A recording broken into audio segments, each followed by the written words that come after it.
सिंह भाई जितना नाम लाजवाब है उतना ही इनका काम। पाँची के नाची यह गाने ने तो वो काम कर दिया जो शायद ही कोई कर पाए। बताइए कि गाना बिना किसी फिक्स टाइमिंग के रिलीज होता है। हमें तो शक था कि शायद ही ये नंबर 1 बन पाएगा, पर मेरा शक गलत था। यहाँ तो बॉस सबसे पहले मेन में ही कब्जा जमा लिए और आज फाइनली पठान को भी पछाड़ ही दिए। ये हमारे भोजपुरी का पावर है जो इतनी छोटी सी इंडस्ट्री का गाना पूरी दुनिया में बजता है और हमेशा ही पवन सिंह नंबर 1 बन के ही जाते हैं। ये तो गारंटेड है जब भी ट्रेंडिंग में आते हैं। अब चलिए, कमाल की बात यह भी है कि इधर खेसारी यादव का भी गाना फिर से पुराने वाले रफ्तार में वो दिख रहे हैं। दनादन गाने रिलीज किए जा रहे हैं। सारेगामा से मोशन पोस्टर भी आ चुका है। हो सकता है गाना परसों रिलीज हो जाए।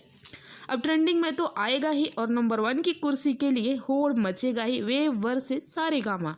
तो देखते हैं कि किसकी कुर्सी बनी रहती है आखिर कितने दिनों तक नंबर 1 पर। ये तो देखना खैर गाना आने के बाद ही पता चलेगा और मज़ा तो आने वाला है। और आज मन एकदम से खुश हो गया। आप लोग विश्वास नहीं करेंगे, मैं सुबह से ही ये सोच रही थी कि कब नंबर 1 पे म्यूजिक सेक्शन में भी गाना ये ट्रेंड करे तो ही मैं वीडियो बनाऊँ, और फाइनली वही बात हुआ।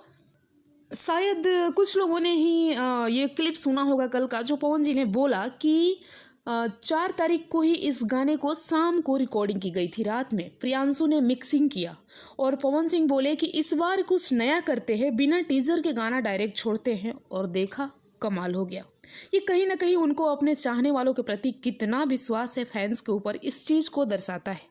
तो एट लास्ट इतना ही कहूँगी, भर भर के प्यार देते रहिए और ट्रेंडिंग में नंबर 1 बनाए रखिए। मिलते हैं नेक्स्ट वीडियो में। तब तक मेरे भी वीडियोज़ को लाइक कीजिए, शेयर कीजिए, चैनल को सब्सक्राइब करिए।